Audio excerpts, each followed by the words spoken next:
এক শায়ের কবি, তিনি একটা কবিতা আবৃত্তি করেছেন।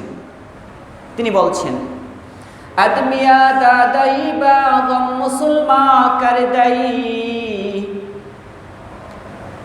আদমিয়া দাদাই বা গম মুসলমা কর দাই, আয় খুদা কুরবা শাওত এহসা বর এহসা কর দাই,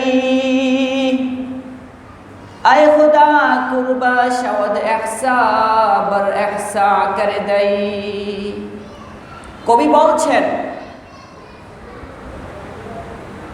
আল্লাহ তাআলার এই ক্ষমতা, এই পাওয়ার ছিল যে আল্লাহ তাআলা আমাদেরকে মানুষ না বানিয়ে বনের হিংস্র পশু পাখি বানাতে পারতেন।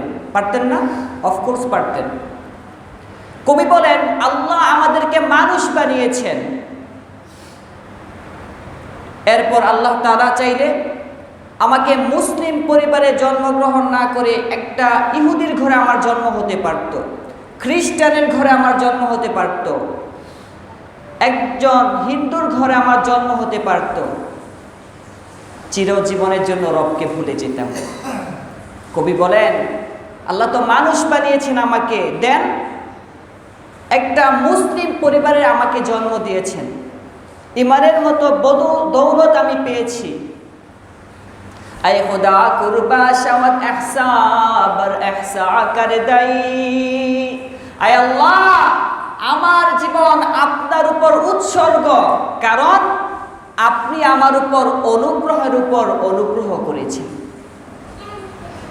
আল্লাহ তাআলার কত বড় বড় অনুগ্রহ, দয়ার উপর যে আমরা আছি, যদি আমরা একটু চিন্তা করি তাহলে বুঝব। এজন্য সব সময় আল্লাহ যেই অবস্থানে আমাকে আপনাকে রেখেছে এর উপর কৃতজ্ঞ থাকা চাই, শুকরিয়া আদায় করা চাই। আমি আপনি জীবিত আছি এখন, আলহামদুলিল্লাহ।